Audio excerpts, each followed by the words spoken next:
Hello अस्सलाम वालेकुम। मैं दानिश अहमद खान और मैं आपके सामने लेक्चर प्रेजेंट कर रहा हूँ।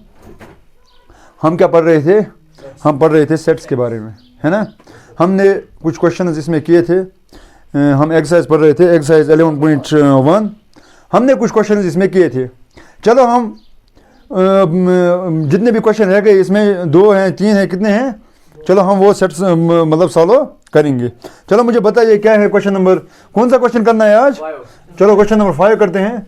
देखते हैं क्वेश्चन नंबर 5 क्या है। चलो देखते हैं क्वेश्चन नंबर 5 क्या है। बताइए स्टूडेंट्स, क्वेश्चन नंबर 5 क्या है? हमें ऑल एलिमेंट्स बताने हैं। हमें कुछ सेट्स दिए गए हैं, लेकिन वो हमें सेट बिल्डर फॉर्म में दिए गए हैं। हमें वही सेट उनके एलिमेंट्स लिखने हैं। कल की थी वाली क्वेश्चन, आज दूसरा वाला क्वेश्चन है साइड एक्स एंड और नंबर। हाँ वही वो भी वही है, वो भी वही बात है। हाँ जो क्वेश्चन नंबर 5 है ना, हमें वो सब एलिमेंट्स बताने हैं इनके। हमें रोस्टर फॉर्म में, हमें सेट बिल्डर फॉर्म। अरे स्टूडेंट्स नजर रखो, स्टूडेंट्स नजर रखो, देखो हमें सब हमें क्या करना है, जो भी एलिमेंट्स हमें दिए गए हैं हमें वो सब एलिमेंट्स लिखने हैं। हमें सेट बिल्डर फॉर्म में दिए गए हैं, है ना। चलो बताइए पहला क्वेश्चन क्या है? A is a set of x. X is a odd natural number.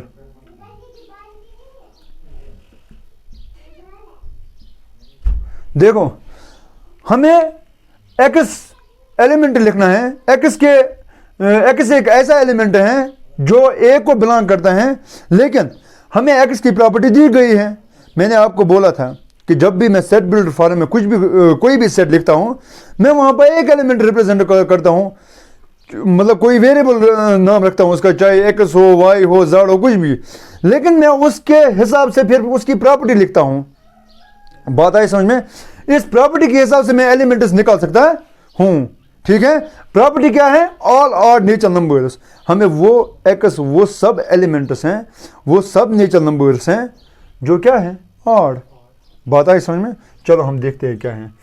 हम ऐसे लिखेंगे a इज इक्वल टू, बताइए मुझे कौन कौन सा नेचुरल नंबर है? 1 है नेचुरल नंबर, लेकिन ऑड भी है। क्या 2 लिख सकता हूं? 2 नेचुरल नंबर था लेकिन ऑड नहीं है। चलो 3 लिखते हैं, और 5 लिखते हैं, 7 लिखते हैं, 9। ये चलता ही रहेगा। इसमें कितने एलिमेंट्स आएंगे? इसमें इनफिनाइट एलिमेंट्स आएंगे, इसमें इनफिनाइट एलिमेंट्स आएंगे, ठीक है। शाबाश। चलो बताइए next part. B part 1, second part. B is a set of X such that X is an integer. लेकिन एक्स कहां से रन कर रहा है? -1/2 less than X less than 9/2। हमें वो सब एलिमेंट्स ले लेने हैं जो कहां से रन हो रहे हैं, -1/2 से 9/2। देखो पहले मुझे ये बता, क्या 1/2 और 9/2 इंटीजर्स खुद है? 1/2 और 9/2 इंटीजर्स है? नो, ये इंटीजर्स नहीं है। इंटीजर्स क्या क्या है? 0, 1, 2, 3, 4, all the natural numbers, all the natural and they are added to inverses, and they are added to, बात है समझ में, including 0, including that 0 is known as added to identity। क्या उस 0 को मैं क्या बोलता हूँ? Added to identity. इंटीजर्स, ये इंटीजर्स नहीं है। पहले मैं चेक करता हूँ ये कहाँ, ये मैं इनको इस फॉर्म में लिखूंगा, डेसिमल के फॉर्म में। ये हो गया -0.5, ठीक है। और ये क्या है? 9/2, ये हो गया 4.5, 4. चलो मैं लिख लेता हूँ अब। -0.5 और 4.5 के दरमियान क्या क्या, कितने, कौन कौन से इंटीजर आते हैं? मुझे ये पता, क्या 1 आएगा इसमें? हाँ 1 इस तरफ आता है, वो यहाँ पर होगा, 1 यहाँ पर होगा, वो यहाँ इसमें नहीं आएगा। बात आई समझ में? एक्स इससे बड़ा है, अगर इससे बड़ा है तो -1 कहाँ लिखूंगा मैं? -1 नहीं लिख सकता हूँ, बात आई समझ में। चलो हम बी क्या लिखेंगे, आप 0 से स्टार्ट करेंगे। 0 इंटीजर हैं, 1 भी इंटीजर हैं, 2 भी इंटीजर हैं, 3 भी इंटीजर हैं, बात आई समझ में। चलो क्या 4 लिख सकता हूँ मैं? हाँ 4 लिख सकता हूँ, क्योंकि 4.5 से छोटा है वो। क्या 5 लिख सकता हूँ मैं? 5 नहीं लिख सकता हूँ मैं। चलो ये इंटीजर्स आ गई, बात आई समझ में आप लोगों को? Yes, sir. ठीक है। अब कितने पार्ट्स इसमें बचे हैं? 3 पार्ट्स, 4 4 पार्ट्स। मुझे आप ये बताइए इनमें से कौन कौन पार्ट आपको आएंगे? सर सब आएंगे। आई होप ये सब पार्ट्स आसान हैं, आई होप। सर ये आएंगे। जो भी अगर कोई भी क्वेश्चन इनमें से नहीं आ रहा है आपको, आप घर में प्रैक्टिस कर लेना। कोई भी क्वेश्चन नहीं आ रहा है वो मुझे कल बताइएगा, या अगर कोई ऑनलाइन देख रहा है वो मुझे कमेंट सेक्शन में बता सकता है। मैं अपने डिस्क्रिप्शन लिंक में अपना व्हाट्सअप नंबर भी दे देता हूँ, वो मुझे व्हाट्सअप भी कर सकते हैं।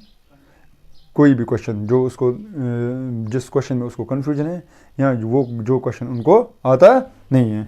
चलो हम चलते हैं अगले क्वेश्चन पर। क्या है अगला क्वेश्चन? क्वेश्चन नंबर 6 है ना। चलो मुझे बताइए क्वेश्चन नंबर 6 क्या है? Match each of the set on the left in the roster form with the same set on the right. Describe it in the set builder form. अच्छा हमें match करना है। हाँ हमें बताइए, देखो मैं क्या करता हूँ मैच करने के लिए, बताइए मुझे पहला क्या है? 1, 2, 3, 1, 2, 3, 6। देखो क्या करना है, चलो मुझे कोई अपनी मैथ बुक दे दो। सब अपने बुक्स अपने पास रखो, और जो भी ऑनलाइन देख रहे हैं वो भी अपनी बुक अपने सामने रखें, ठीक। चलो हमें बताना है 1, 2, 3, 6। चलो मैं इनमें प्रॉपर्टी निकालता हूँ, 1, 2, 3, 6, और मैं यहाँ पे देखूंगा, ठीक है।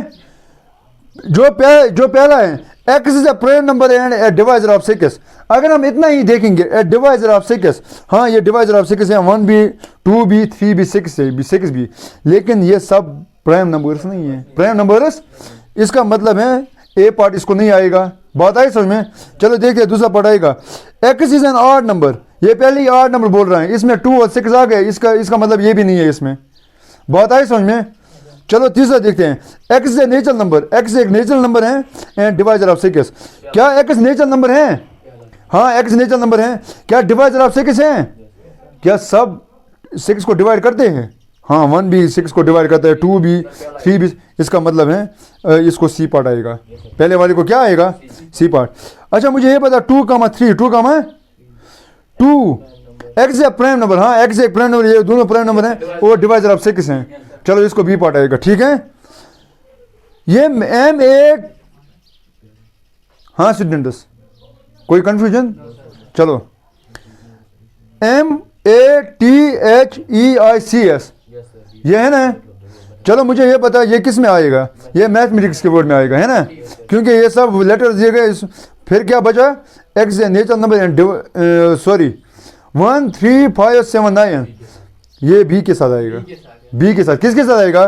क्योंकि ऑड नंबर से, ऑड नेचुरल नंबर हैं और लेस देन 10 सब हैं, है ना। चलो हो गई ये एक्सरसाइज खत्म। चलो हम क्या करते हैं, अब हम देख लेते हैं। अब हम क्या करेंगे, हम एक्सरसाइज पे देखते हैं एक्सरसाइज क्या है। हम जो क्या कौन सी एक्सरसाइज थी? 1.1। हाँ चलो हम आगे बढ़ते हैं सेट में। 11.1 हमको कंप्लीट हो गई। चलो हम आगे बढ़ते हैं, हमें क्या पढ़ना है अब इसमें। हम पढ़ रहे थे सेट्स, मैंने बताया था it is a well defined collection, well definer जो पर्सन टू पर्सन चेंज नहीं हो जाएगा, ठीक। हाँ आज हम उसके मतलब जो सेट हैं उसके बारे में और इन्फॉर्मेशन निकालेंगे कि सेट में क्या क्या आते हैं, मतलब किस सेट को मैं क्या बोल सकता हूँ, इसमें कौन कौन से टॉपिक हमें पढ़ने हैं। ठीक है, चलो हम पहले क्या पढ़ेंगे इसमें पहले आएगा एम्प्टी सेट। क्या आएगा? Empty set.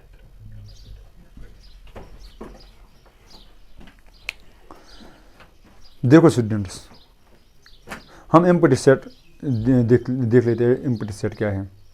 मैं एग्जांपल दे देता हूँ, फिर आपको खुद समझ आएगा एम्प्टी सेट क्या है।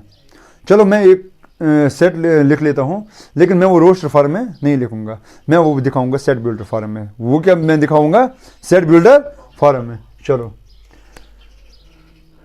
मैं लिखूंगा ए इज अ सेट, आप खुद ही समझ लेना इसको। ए इज ए सेट, ठीक है, जिसमें एक एलिमेंट एक्स आता है, जिसमें एक एलिमेंट एक्स आता है। बात है समझ में? Such that X is a month, X is a month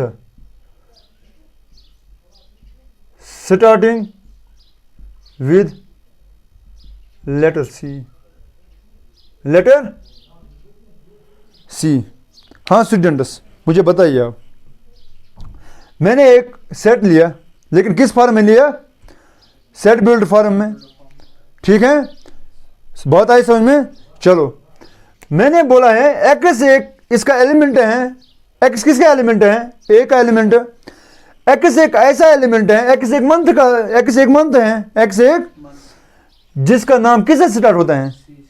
चलो मुझे स्टूडेंट्स ये बताओ, जो भी मंथ्स आते हैं, जो भी मंथ्स आते हैं, है ना, मुझे ये बताओ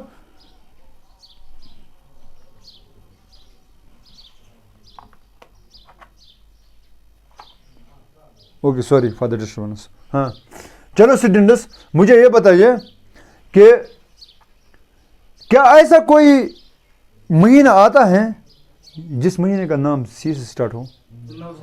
हाँ, अगर मैं इसके एलिमेंट्स लिखूं, क्या मैं इसका कोई एलिमेंट लिख सकता हूँ?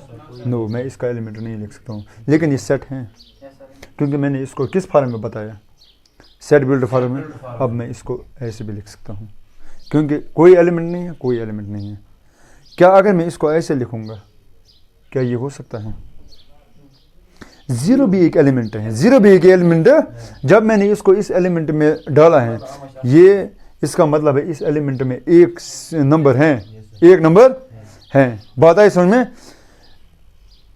फिर ये एम्प्टी सेट नहीं होगा। ये रहा एम्प्टी सेट, ये यही दिखा रहा है कि इसमें कोई एलिमेंट नहीं है। यहाँ इसको मैं ऐसे भी लिख सकता हूँ, a is equal to 5, a is equal to. अगर मैंने 5 लिखा, फिर मैंने ब्रेसेस नहीं लिखने हैं, क्योंकि अगर मैंने ब्रेसेस लिखे 5 भी एक एलिमेंट बन गया, 5 भी एक एलिमेंट बन गया। बात आई समझ में? इसका मतलब है यहाँ मैं इसको ऐसे दिखा सकता हूँ, यहाँ तो मैं इसको सीधा 5 बता सकता हूँ। इसको मैं एक और नाम दे देता हूँ, नल सेट। क्या बोलता हूँ मैं इसको? नल सेट, जिसमें कोई एलिमेंट ना हो, कोई एलिमेंट। अगर मैं इसको 0 लिखूंगा, इसका मतलब है 0 एक एलिमेंट है, वो इसमें है, वो वॉइड नहीं है, वो नल सेट नहीं है। यहाँ दूसरा भी बोल सकता हूँ, वॉइड सेट, वॉइड। अच्छा स्टूडेंट्स, अब आप ही बताइए मुझे, एम्प्टी सेट या नल सेट या वॉइड सेट किसको बोलते हैं हम? एम्प्टी सेट, वॉइड सेट या नल सेट। मैं उन सेट्स को बोल रहा हूं जिसमें मुझे कोई भी मेंबर या कोई भी एलिमेंट ना आए। बात आई समझ में?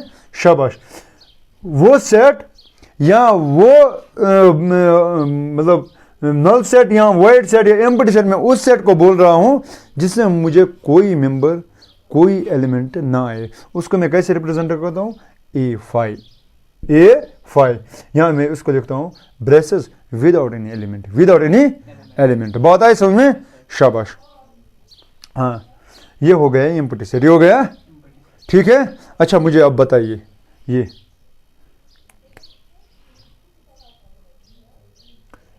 ए एक एलिमेंट है जिसमें मुझे एक एक्स एलिमेंट आता है। बात आई समझ में? एक्स इज, ठीक है, x is a natural number, ठीक है, बिटवीन 5 and 6, बिटवीन 5 एंड, हाँ स्टूडेंट्स बताइए ये कौन सा सेट है, क्या ये एम्प्टी सेट है? हाँ ये एम्प्टी सेट है, क्योंकि एक्स एक मुझे ऐसा नेचुरल नंबर है, मुझे वो नेचुरल नंबर किस किस के दरमियान आना चाहिए? क्या मुझे ये बताओ, मुझे 5 और 6 के दरमियान कोई भी नेचुरल नंबर आता है? 5 और 6 के दरमियान कोई भी नेचुरल नंबर नहीं आता है। इसका मतलब है, अब मैं इसको कैसे लिखूंगा, इसको मैं ऐसे लिखूंगा, इसमें रोस्ट फॉर्म में कोई भी एलिमेंट नहीं आएगा, ठीक है, शाबाश, ये हो गया एम्प्टी सेट, ये हो गया एम्प्टी सेट, ठीक है, शाबाश।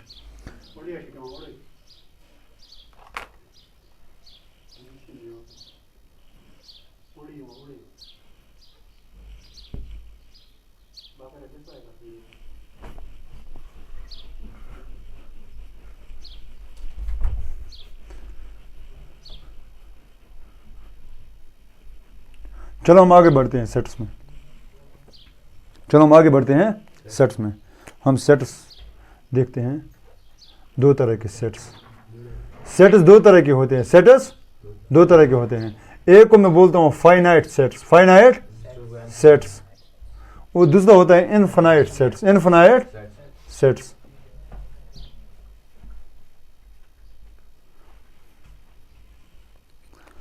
अगर मैं किसी को भी बोलूंगा मुझे बताओ कि रियल नंबर्स कितने हैं, सेट ऑफ रियल नंबर्स, अगर मैं किसी को भी बोलूँगा मुझे सब रियल नंबर्स बताओ, क्या कोई बता सकता है सब रियल नंबर्स? नो। क्यों? क्योंकि मुझे इनफाइनाइट नंबर्स हैं, है ना। अगर मैं किसी को बोलूँगा चलो मुझे ये बताओ कि नेचुरल नंबर्स कितने हैं 1 और 10 के दरमियान, क्या कोई बता सकता है? हाँ हम बता सकते हैं, क्योंकि हमें मालूम है 1 और 10 एक लिमिट दी गई है, बात आई समझ में, हमें एक बाउंड्री दी गई है जिसमें हम गिन सकते हैं कोई भी चीज़, बात आई समझ में। यानी जो भी एलिमेंट, जो भी सेट, जिस सेट में मुझे वो एलिमेंट्स आएंगे जिनको मैं काउंट कर सकूंगा, जिनको मैं काउंट कर सकता हूं, बात आई समझ में। या जो जिसमें मैं सारे एलिमेंट्स रिप्रेजेंट कर सकता हूं, जिसमें मैं सारे एलिमेंट्स रिप्रेजेंट कर सकता हूं in roster form, set builder form में मैं फिर भी रिप्रेजेंट करता हूं, चाहे वो फाइनाइट हो चाहे वो इनफाइनाइट हो। लेकिन मैं किसकी बात कर रहा हूं? मैं बात कर रहा हूं कि रोस्टर फॉर्म में अगर मैं किसी सेट के एलिमेंट्स, मतलब सारे, अगर मैं सारे एलिमेंट्स ऑफ सेट को रिप्रेजेंट कर सकता हूं, दिखा सकता हूं सब एलिमेंट्स, मैं उस सेट को बोलूंगा फाइनाइट सेट। फाइनाइट यानी जिसमें मुझे फाइनाइट नंबर्स दिए गए हैं, मैं वो उस सेट को क्या बोलूंगा? Finite set. ऐसे एग्जांपल्स इन विच, क्या लिखूंगा मैं? In which all elements can be shown और represented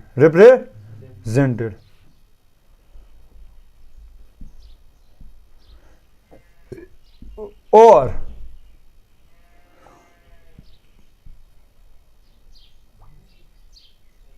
all the, या ऐसे लिखूंगा मैं, ऐसे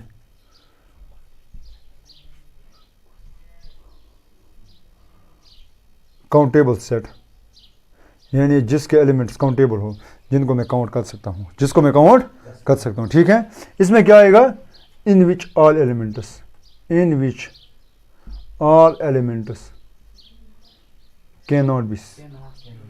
cannot be shown or represented।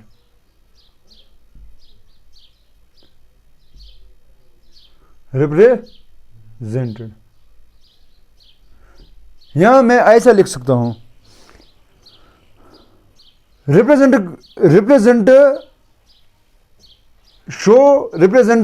यहां मैं ये भी लिख सकता हूं कि जिसके जो भी एलिमेंट्स हैं मैं सारे एलिमेंट्स एट ए टाइम नहीं दिखा सकता हूँ। मैं सारे एलिमेंट जो भी सेट में आते हैं वो रोस्टर फॉर्म में मैं नहीं दिखा सकता हूँ सारे एलिमेंट्स। बात आई समझ में? हाँ देखो मैं अब एग्जांपल ले लेता हूँ। एग्जांपल मैं कैसे ले लेता हूँ, चलो देखते हैं। मैंने एक सेट लिया, आप मुझे बताओ ये फाइनाइट है इनफिनाइट है। आप बताना मुझे ये फाइनाइट है या इनफिनाइट है। चलो मैंने ये एक्स एक सेट लिया है। X is a natural number. दो सेट में बताता हूँ, आप मुझे बताओ कि इसमें मतलब फाइनाइट कौन है, infinite. Natural number between 5 and 13, ठीक है। हाँ दूसरा x is a real number. X is A between 5 and 13, 5 and चलो मुझे बताइए इनमें से फाइनाइट कौन है, इनफिनाइट कौन है? पहला है फाइनाइट, दूसरा इनफिनाइट।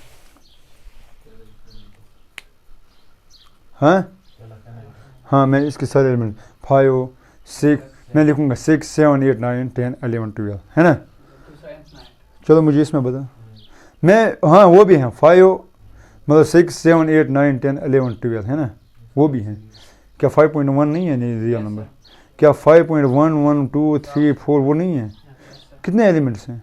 बहुत सारे, मैं वो गिन नहीं सकता हूँ। इवन मैं 5 और 6 के दरमियान जो भी रियल नंबर्स मैं वो भी नहीं गिन सकता हूँ, मैं वो भी गिन नहीं सकता हूँ। बात आई समझ में? और 5 और 13 के एलिमेंट्स में ये सब दिखा नहीं सकता हूँ। बात आई समझ में? मैं जब मुझे रिप्रेजेंट करना होता है सेट इनफिनाइट, देखो मैं कैसे लिखूँगा। मैं लिखूँगा ऐसा, मतलब 5 है ना, मैं लिखूँगा for example 5.1 5.2 and so on, ऐसे ही 6 6.1 6.1, यहाँ इसके दरमियान भी एंड सो ऑन। हर एक एलिमेंट के दरमियान डैश डैश डैश होगा, हर एक एलिमेंट के दरमियान, क्योंकि एक दो एलिमेंट्स के बीच में भी millions and trillions of numbers, मतलब इनफिनाइट, मिलियंस एंड ट्रिलियंस नहीं, इनफिनाइट नंबर्स आएंगे। बात आई समझ में? ठीक है। हाँ अगर मैं ये इसको दिखाऊंगा, मैं सीधा बोलूँगा ए इज इक्वल टू क्या है, कौन कौन से एलिमेंट ज़रा बताइए? 6 7 8 9 10 11 12, ठीक है, सब एलिमेंट्स हैं। ठीक है, शाबाश, ये हो गया फाइनाइट, ये हो गया इनफिनाइट। ठीक है, चलो एक और एग्जांपल दे देता हूँ मैं। हम एक और एग्जांपल ले लेते हैं। नोट डाउन किसी को करना हो तो वो कर सकता है।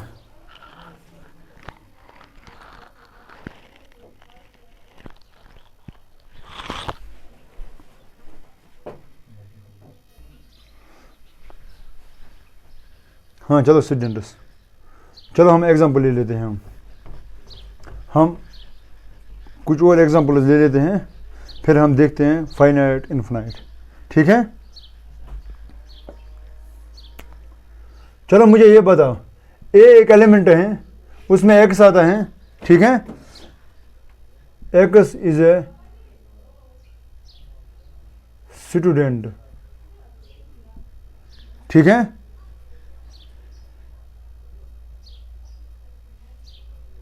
Studding in class 9th। चलो मैंने 9th की बात की है।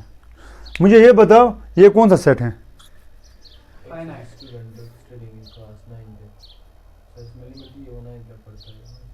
वो 9th में पढ़ते हैं, लेकिन ये दिया गया है किस स्कूल में पढ़ते हैं, ये ऐसे क्लास 9th में बताया है, यानी ये वर्ल्ड की बात कर रहा है फिर, है ना।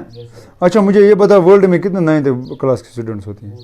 हम ये वो नहीं गिन सकते हैं, हमें पता ही नहीं होगा, यानी वो एलिमेंट्स हम रिप्रेजेंट नहीं कर सकते हैं। हाँ अगर मुझे दिया गया है, मतलब in class 9th in army goodwill school, कुछ मतलब स्कूल का नाम भी दिया गया है, फिर मेरे लिए वो फाइनाइट बन गया।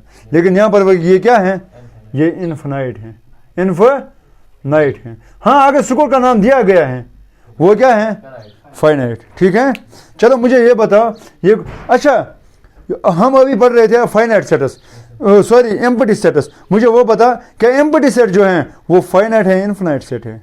वो फाइनाइट है या इनफिनाइट है? सर वो तो इनफिनाइट है, उसमें कुछ है ही नहीं। उसमें कुछ है ही नहीं, है ना? इसका मतलब फाइनाइट किसको मैं बोलता हूँ? फाइनाइट को मतलब जिसको मैं रिप्रेजेंट कर सकता हूँ, मैंने उसको भी रिप्रेजेंट किया। सारे जो भी उसके एलिमेंट्स हैं, हाँ यहाँ उसको एक ही एलिमेंट, कोई एलिमेंट नहीं था, फिर भी मैंने रिप्रेजेंट किया। वो फाइनाइट है वो। लेकिन जो मेरे लिए अनकाउंटेबल हो, जिन सेट्स को मैं गिन नहीं सकता हूँ, जिन सेट्स के एलिमेंट्स को मैं गिन नहीं सकता हूँ कितने एलिमेंट्स आएंगे इसमें, बात आई समझ में? हाँ, आगे आप पढ़ोगे कार्डिनलिटी ऑफ सेट। कार्डिनलिटी क्या मतलब होता है कि एक सेट में कितने मेंबर्स हैं। कार्डिनलिटी ऑफ सेट हैं, कार्डिनलिटी ऑफ सेट का मतलब होता है कि एक सेट में कितने मेंबर्स हैं, कितने एलिमेंट्स हैं। अच्छा, मुझे अगर ये ऐसा सेट होगा, क्या आप बता सकते हो कितने मेंबर्स हैं उसमें? नो, हम वो नहीं बता सकते हैं। अच्छा, अगर मैं ये बताऊंगी एम्प्टी सेट, क्या आप मुझे बताओ इसमें कितने एलिमेंट्स हैं? कोई भी एलिमेंट मतलब क्या है? जीरो एलिमेंट है इसमें। कार्डिनलिटी इसकी क्या है? जीरो। अच्छा, मुझे ये बताओ इसमें कितने एलिमेंट्स हैं? 1, इसकी कार्डिनलिटी 1 है। अच्छा, मुझे ये बताओ बी एक सेट है, उसमें 5, 3, 2, 1 कितना है? 4। यानी अब मैं ये भी कह सकता हूँ कि फाइनाइट एंड इनफिनाइट सेट्स वो भी होते हैं जिसकी कार्डिनलिटी मैं निकाल सकता हूँ। अगर मैं जिसकी कार्डिनलिटी इनफिनाइट हो तो मैं उसको बोलता हूँ इनफिनाइट सेट। मैं उसको क्या बोलूँगा? बात है। कार्डिनलिटी क्या होती है? मैं यहाँ पे लिखूँगा cardinality of set, cardinality of set, number of elements in a set, number of elements in a, ठीक है, वो होती है कार्डिनलिटी। बात है समझ में? कार्डिनलिटी। अच्छा, मुझे ये बता, अब हमें मालूम हुआ होगा, आपको पता चल गया होगा कि जो इनफिनाइट सेट्स हैं, इनफिनाइट सेट्स की कार्डिनलिटी क्या होती हैं? कुछ इनफिनाइट ही टर्म, यानी ये इनफिनाइट टर्म, इसको मैं बोल सकता हूँ इनफिनाइट। यहाँ कभी कभी मैं नॉट डिफाइनेबल लिख सकता हूँ, नॉट डिफाइनेबल, जिसका मुझे दिया गया है, जिसके एलिमेंट्स में गिन सकता हूँ, जिसकी कार्डिनलिटी में शो कर सकता हूँ, जिसको इन्फिनिटी के बगैर कार्डिनलिटी हो, मैं उसकी एलिमेंट्स मतलब ये इन्फिनिटी के बगैर क्या कुछ नंबर 1, 2, 3, 4, 5 इवन कि 1000 भी, ये मेरे लिए कार्डिनलिटी, ये भी मेरे लिए फाइनाइट सेट ही है, क्योंकि कार्डिनलिटी मैं निकाल सकता हूँ, गिन सकता हूँ, एलिमेंट्स रिप्रेजेंट कर सकता हूँ, सारे एलिमेंट्स मुझे मालूम हैं। बात आई समझ में? शाबाश। जहाँ पर मुझे एलिमेंट्स के बारे में नहीं बताया है, मतलब क्या नहीं बताया है, जहाँ पर मुझे मालूम नहीं है क्या ये एलिमेंट इसमें आएगा नहीं आएगा, मैं उसको कैसे गिन सकता हूँ? मैंने आपको किसी अनजान स्कूल में डाल दिया है ना, मैंने आपको बोला चलो मुझे बताओ, यहाँ पर प्रेयर के वक्त बताया, आप पहली बार किसी अनजान स्कूल में गए, मैंने आपको बताया चलो मुझे बताओ कि 9th वाले कितने हैं यहाँ पे पढ़ते हैं, क्या आप बता सकते हो? क्यों? क्योंकि आप लोगों को पता ही नहीं है कौन कौन सा एलिमेंट हैं। जब आपको मालूम ही नहीं है कौन कौन सा एलिमेंट हैं, जब आपको ये मालूम ही नहीं है कौन कौन सा स्टूडेंट हैं, आप कैसे गिन सकते हो? उनको नहीं गिन सकते हो ना। इसलिए जब मुझे मालूम ही नहीं है कौन कौन एलिमेंट इसमें आएगा, पहले के एलिमेंट्स मालूम है या मुझे मालूम है, अगर मैं ये लिखूंगा हाँ 1000, चलो मैंने 10 लाख तक भी ले लिया, इंटीजर्स मैंने 10 लाख तक भी ले लिया, फिर भी आपको मालूम नहीं है और कितने होंगे। चलो आपको उस स्कूल में कुछ फ्रेंड्स थे, पता थे ये नहीं ये 9th में पढ़ता था, ये 9th में, चलो 5-6 आपको पता थे ये 9th में पढ़ता, क्या सब आपको पता है? हाँ, नहीं है ना। बात आए समझ में? इसका मतलब है जहाँ आप सेट के एलिमेंट्स नहीं जानते हो, वहाँ पर आप कोऑर्डिनेट नहीं निकाल सकते हो, आप लोगों के लिए वो सेट इनफिनाइट है। ठीक है, बात आए समझ में? ठीक है, इनफिनाइट और फाइनाइट ठीक है, कन्फ्यूजन तो नहीं है ना। अगर किसी को भी कन्फ्यूजन है, ऑफलाइन वालों को ये है कि वो मुझे कल बताइए, ऑनलाइन वालों के लिए ये है कि वो डिस्क्रिप्शन लिंक में व्हाट्सएप नंबर दिया गया है, उस पर मुझे वो टेक्स्ट करें या कमेंट सेक्शन में। ठीक, हाँ चलो बताइए हम क्या करें। हाँ, अब हमें एक और टॉपिक पढ़ना है, लास्ट टॉपिक, छोटा सा, कल हम एक्सरसाइज पढ़ेंगे, ठीक है। देखो क्या करना है हमें, इक्वल सेट्स, इक्वल सेट्स।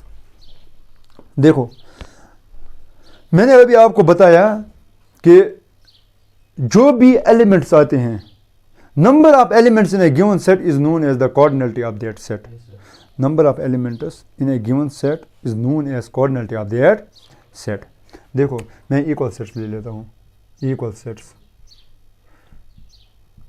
मैं 3 सेट्स लिख दूँ, आप लोग बताना मुझे इक्वल कौन है, अनइक्वल कौन है इसमें, ठीक है। चलो 4 सेट्स पे ले लेता हूँ, डी पार्ट भी ले लेता हूँ।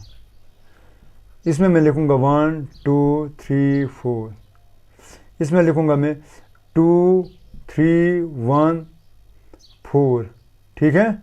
चलो तीसरा भी ले लेता हूँ 2 3 4 5, ठीक है। चलो इसमें भी ले लेता हूँ 1 2 3 4 5। चलो मुझे बताओ कौन इक्वल है, कौन इक्वल सेट नहीं है। अगर हम ये एग्जांपल समझ गए ना, हमें खुद ब खुद समझ आएगा कि इक्वल क्या है तो अनइक्वल क्या है। बाद में मैं डेफिनेशन बताऊंगा। चलो मुझे बता क्या क्या हो, कौन कौन हो सकते हैं, क्या क्या आप लोगों को लगता है कौन कौन सा सेट है। ए और बी इक्वल हैं, ठीक। ए और सी,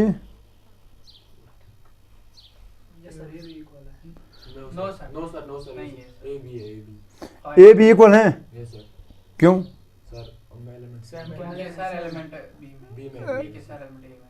और ये और ये क्यों नहीं है। अच्छा, तो कार्डिनलिटी इनकी सेम है। Sir A and C same है, इक्वल है। सर इन क्यों देखो देखो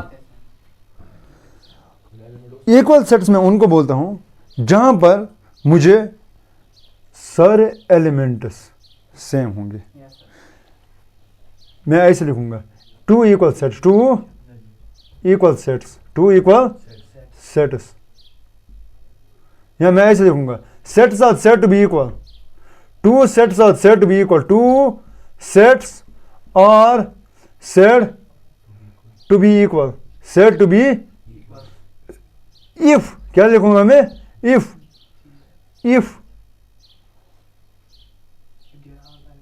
देयर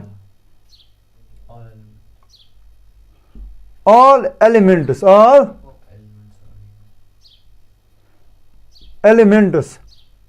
similar, and बस इतना ही, सिमिलर। क्या ए और बी, क्या ए के सारे एलिमेंट्स बी में आते हैं। हाँ, क्या बी के सारे एलिमेंट्स ए में आते हैं। अच्छा मुझे ये बताओ, अगर ए के सारे, अगर मैं इतना ही बोलूँगा ए के सारे एलिमेंट्स बी में आएंगे, फिर मैं इतना ही बोलूँगा कि वो सिमिलर, वो मतलब इक्वल सेट हैं, वो उतनी बात नहीं है। मैं मुझे ये भी देखना होगा क्या बी के सारे एलिमेंट्स ए में आते हैं। अगर मैं पहली वाली बात बोलूँगा तो फिर तो ये भी इक्वल बनेंगे, क्योंकि ए के सारे एलिमेंट्स डी में भी हैं। लेकिन बात क्या है, यहाँ डी के सारे एलिमेंट्स बी में नहीं है।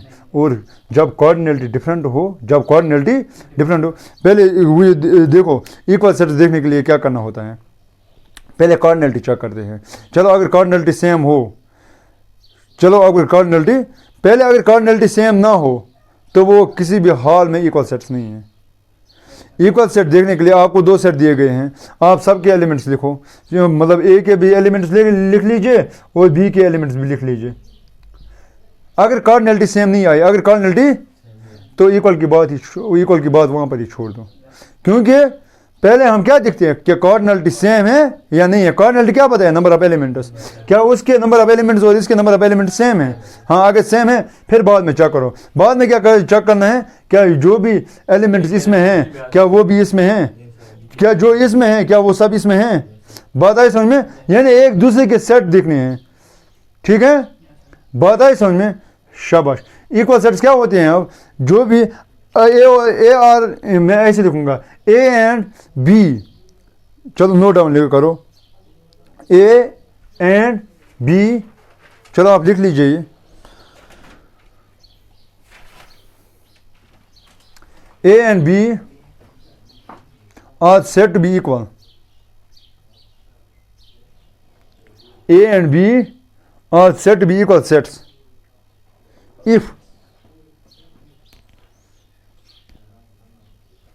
if all the elements of A belongs to B and if all elements of B belongs to A.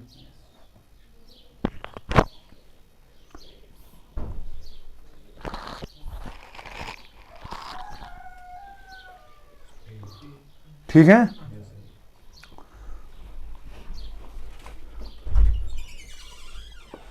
चलो ये क्या है, मैंने ए एक सेट लिया है, ठीक है, x is A number, x है नेचुरल नंबर लिखूंगा मैं, एक्स है नेचुरल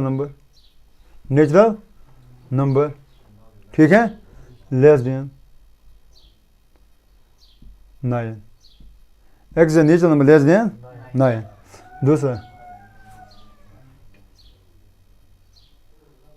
x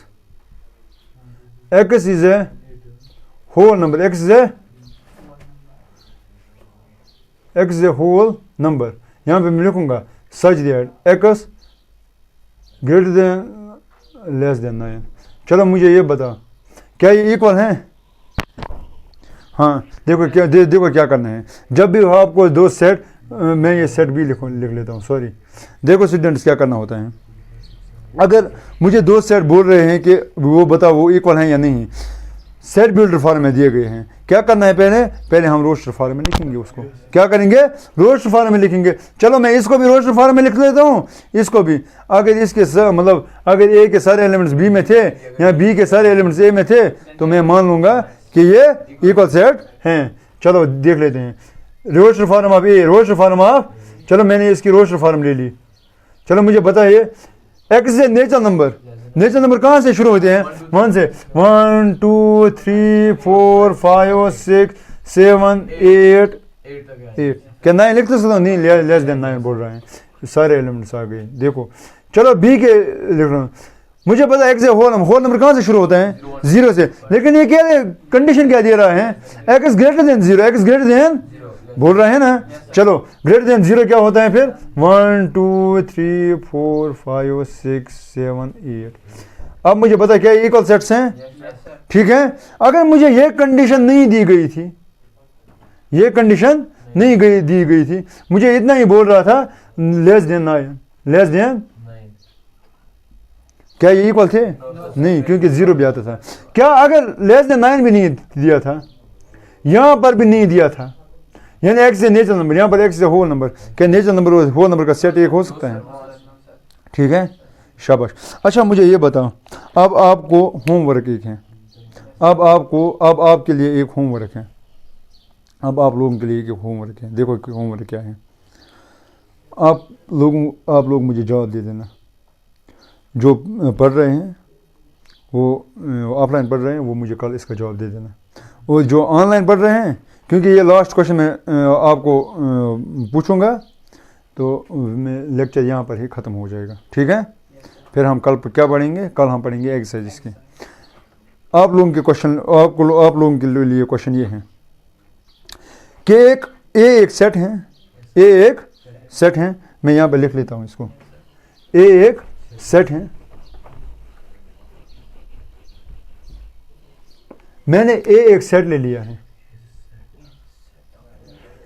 एलिमेंट एक्स, मैंने इसको सेट बिल्डर फॉर्म में ले लिया है, ठीक है। A is a set of X such that X is divisible by, X is divisible by 6, X is divisible by, ठीक है, शाबाश। बी एक सेट है एक्स, ठीक है,